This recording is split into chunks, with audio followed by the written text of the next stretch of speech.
warahmatullahi wabarakatuh. Perkenalkan, nama saya Krisnawati, mahasiswi IAIN Palopo, Fakultas Tarbiyah dan Keguruan, Program Studi Pendidikan Agama Islam.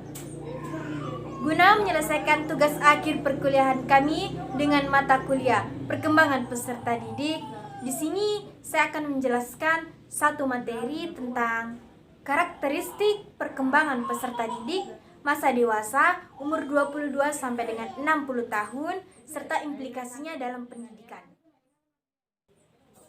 Nah, masa dewasa menurut beberapa ahli psikologi perkembangan dibagi menjadi 3 bagian.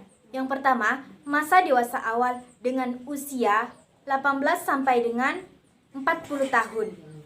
Nah, yang kedua, masa dewasa madya dengan usia 41 sampai dengan 60 tahun. Nah, yang ketiga, masa dewasa akhir yang disebut dengan usia lanjut dengan rentang waktu 60 tahun. Sekarang kita membahas tentang ciri khas perkembangan dewasa. Yang pertama, ciri khas perkembangan dewasa awal atau dewasa dini. Di antaranya, usia reproduktif, di mana manusia di step itu yakni sudah siap untuk menjadi seorang ibu atau seorang ayah untuk menjaga, mengurus, dan mendidik anak. Nah, selanjutnya tentang usia memantapkan letak kedudukan, yakni dengan pola-pola hidup, misal dalam dunia kerja, dalam dunia perkawinan, dan memainkan perannya sebagai orang tua.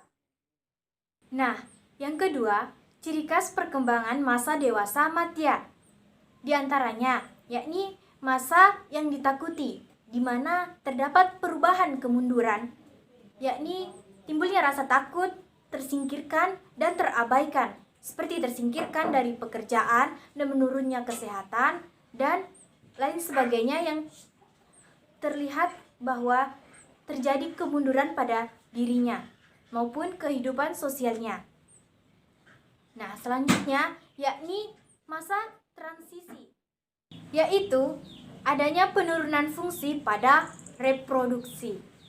Nah, yang ketiga, ciri khas perkembangan masa dewasa akhir. Di antaranya, adanya periode penurunan dan kemunduran yang disebabkan oleh faktor fisik dan psikologis. Adanya perubahan individu sebab penuaan. Dan adanya perubahan peran karena tidak mampu lagi bersaing dengan yang muda. Nah, sekarang kita membahas tentang tugas perkembangan. Pertama, tugas perkembangan masa dewasa awal. Di antaranya, memilih pasangan hidup, belajar hidup bersama sebagai pasangan suami istri, mulai hidup dalam satu keluarga, pasangan dan anak, belajar mengelola rumah tangga, mengasuh anak, mulai bekerja atau membangun karir, mulai bertanggung jawab sebagai warga negara, dan bergabung dengan suatu aktivitas atau perkumpulan-perkumpulan sosial. Nah, yang kedua, tugas perkembangan masa dewasa madya. Di antaranya, tugas perkembangan yang berhubungan dengan penyesuaian terhadap keadaan fisiologis. Dan tugas perkembangan yang berhubungan dengan adanya perubahan minat berkenan dengan minat yang berhubungan dengan kegiatan atau hobi yang berkaitan dengan keluarga. Selanjutnya, tugas perkembangan yang berhubungan dengan penyesuaian jabatan atau pekerjaan yang dibangun dengan pematangan kehidupan ekonomi. Serta tugas perkembangan yang berhubungan dengan kehidupan keluarga dengan penyesuaian terhadap orang tua yang sudah lanjut usia. Nah, yang ketiga, tugas perkembangan masa dewasa akhir, di antaranya menyesuaikan diri terhadap fisik. Misalnya, wajah wanita menggunakan kosmetik untuk menutupi tanda-tanda penuaan pada wajah, serta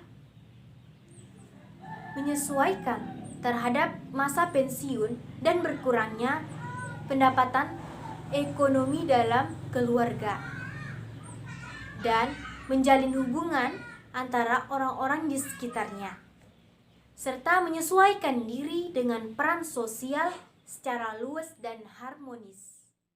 Oke, next, mengenai perkembangan fisik, kognitif, emosi, sosial, dan moral, tentunya dari masa dewasa awal, masa dewasa madya, dan masa dewasa akhir memiliki masing-masing peningkatan dan penurunannya.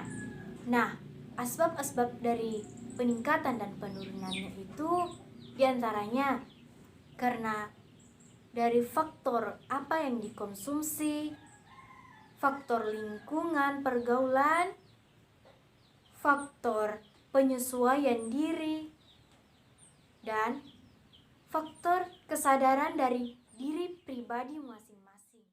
Nah, pembahasan akhir tentang implikasi dalam pendidikan. Yang pertama, lembaga pendidikan memberikan kesempatan untuk melaksanakan kegiatan-kegiatan non-akademis.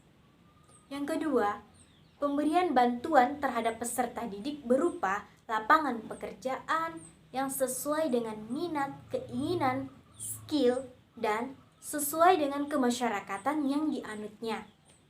Yang ketiga, belajar hidup bersama pasangan dan mengelola rumah tangga. Yang keempat, memiliki tanggung jawab sebagai warga negara dan gabung terhadap kelompok-kelompok sosial.